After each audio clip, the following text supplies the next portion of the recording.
जय हिंद दोस्तों, स्वागत करते हैं एक बार फिर से आपके अपने भाई के YouTube channel I S my target पे। तो दोस्तों, हर दिन के भांति जो है आज भी हम प्रश्न का आंसर लिखेंगे, वो भी लाइव में आप लोगों के सामने कैमरा ऑन करके।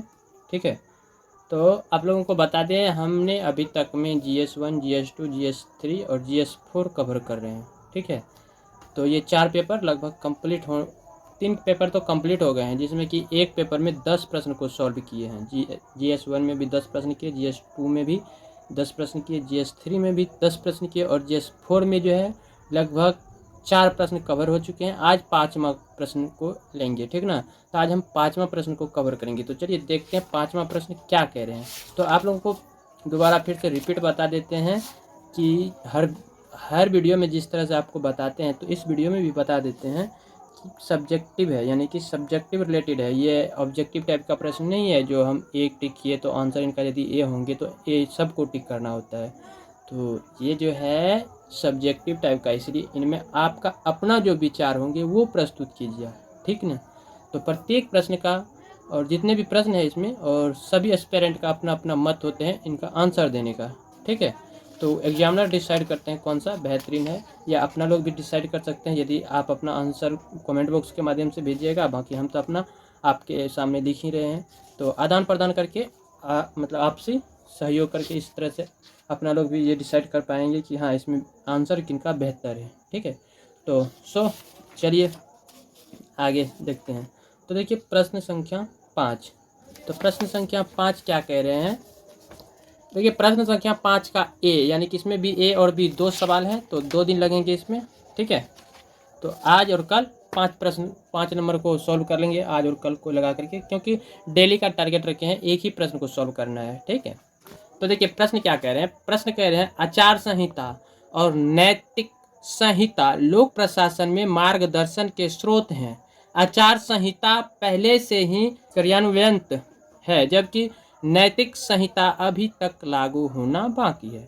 तो शासन में जो है सत्य निष्ठा, ईमानदारी और पारदर्शिता बनाए रखने के लिए एक उपयुक्त आदर्श नैतिक संहिता का सुझाव दीजिए। उत्तर 150 शब्दों में मांग रहे हैं। ठीक है, तो ये क्रियान्वित है। ठीक है, तो समझ गए क्रियान्वित। तो हमसे एक ऐसे सब प्रश्न मतलब क्वेश्चन भी आते हैं ना, क्रियान्वयन क्या है, इस तरह से बहुत सारे शब्द होते हैं।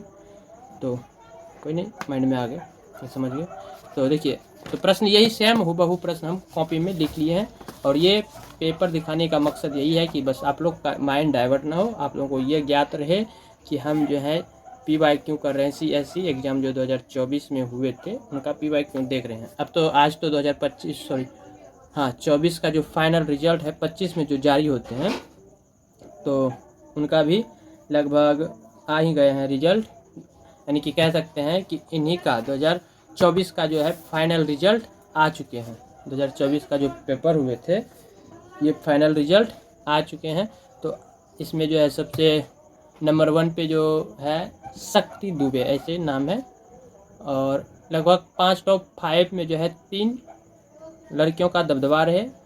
ठीक है, जिसमें ज़्यादा 3 लड़कियाँ हैं और 2 लड़का है। ठीक है, तो अभी तक ये डिसाइड नहीं कि कौन से बिहार से कितने हैं, यूपी से कितने हैं। ठीक है, तो इनके बारे में जब न्यूज़ देखेंगे तो लगभग पता चल ही जाएंगे। तो जहाँ तक हमको जानकारी हुई है, तो आप लोग एक बात कमेंट करके बताइएगा। हालांकि अभी जैसे हम भी अटैम्प्ट नहीं दिए, एक भी अटैम्प्ट नहीं दिए हैं, बस ऐसे सॉल्व कर रहे हैं PYQ। और आप लोग भी जो देख रहे हैं, बहुत सारे होंगे जो अटैम्प्ट दे दिए, और बहुत सारे न्यू स्टूडेंट होंगे जो अटैम्प्ट नहीं दिए हैं। सिर्फ मैं जैसे कि हम लोग नहीं दिए हैं, फ्रेशर हैं, तो उसी प्रकार अभी फ्रेशर मतलब न्यू ही होंगे। तो आप बताइए, आज जो रिजल्ट आने वाले थे, जैसे आपको पता चले, तो क्या आप एक्साइटेड नहीं थे रिजल्ट को लेकर के? हाँ या ना में जवाब दीजिएगा। यदि हाँ तो क्यों, यदि नहीं तो वाई, क्यों नहीं। ठीक है, तो इनका आंसर दीजिएगा। बाकी यदि आप लोग कमेंट कीजिएगा तो इस पर एक दिन वीडियो अच्छा से डिटेल से ला देंगे। ठीक है, तो चलिए शुरू करते हैं। तो गैस गर्मी भी बहुत ज़्यादा है, ऊपर फैन भी नहीं चल रहे हैं। तो देखिए शरीर पसीना से हो गए हैं। यहाँ देखिए सूखा हुआ है, तो दिखाते हैं मेरे शरीर में कितना भी पसीना है। देखिए गीला हो गए, तो फटाफट जल्दी हम कवर कर लेते हैं, काहे कि इतना देर तक हम गर्मी में जल्दी रुक भी नहीं सकते, बाहर में बैठ के पढ़ना है। तो ये तो वीडियो बनाने के लिए आप लोगों के आप लोगों के लिए जो वीडियो बनाना था इसी वजह से यहाँ पे आ गया है। ठीक है, तो इनको साइड करते हैं। अब देखिए यहाँ पे प्रश्न हम लिख के रखे हैं ऑलरेडी। यहाँ से प्रश्न एक बार फिर से पढ़ के सुनाते हैं, उसके बाद चलेंगे आंसर राइटिंग पे। ठीक है, उतना बातचीत आज नहीं करना है। देखिए, आचार संहिता और नैतिक संहिता लोक प्रशासन में मार्गदर्शन के स्रोत हैं। आचार संहिता पहले से ही कार्यान्वित है, जबकि नैतिक संहिता अभी तक लागू होना बाकी है। शासन में सत्यनिष्ठा, ईमानदारी और पारदर्शिता बनाए रखने के लिए एक उपयुक्त आदर्श नैतिक संहिता का सुझाव देना है अपना लोग को। ठीक है ना, तो उत्तर 150 शब्दों में मांगे हैं। चलिए दे देता हूँ। ब्लू नहीं, ब्लैक पेन। लिखना प्रारंभ करते हैं। जैसा कि आप लोगों को मालूम है कि लिखते टाइम ये म्यूट हो जाएंगे, तो आप लोग धैर्य बना के देखते रहें। करीब 5 मिनट, लगभग 5 या 6 मिनट हमको भी लग जाते हैं इनका आंसर राइटिंग करने में, लेकिन जब फास्ट कर देते हैं तो यही 1 मिनट 1.5 मिनट का बना देते हैं, कभी कभी 2 मिनट का भी बना लेते हैं फास्ट करके। तो शुरू करते हैं।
तो गाइस, ये रहा आज का आंसर। ठीक है, तो चलिए एक बार आप लोगों को पढ़ के बताते हैं। चूँकि लाइट भी चले गए हैं, ठीक है, तो आप लोग देखे होंगे किस तरह से लाइटिंग गए, तो थोड़ा ये डिम हो गए, लाइटिंग थोड़ा प्रकाश हट गया।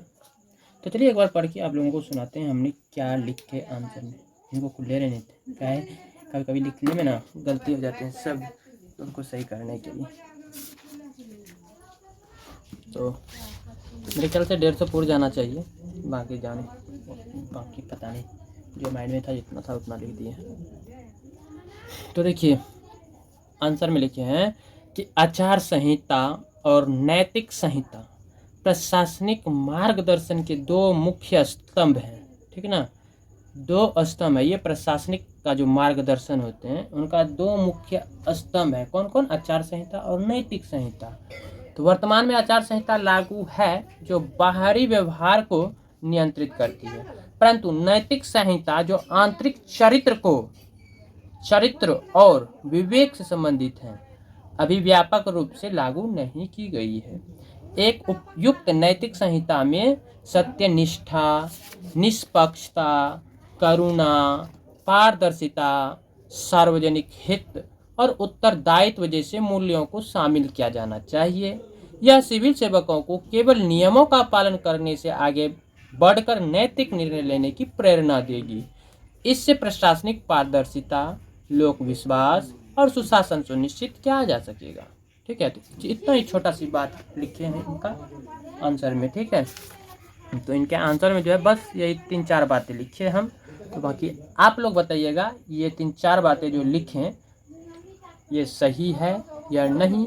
बाकी आप लोग इनका आंसर किस तरह से तैयार किए हैं हमको तो नहीं मालूम है, जब तक आप कमेंट करके नहीं बताइएगा। तो चलिए मिलते हैं अब अगले वीडियो में। फिलहाल के लिए Jai Hind, Jai Bharat, bye bye, good night, bye bye.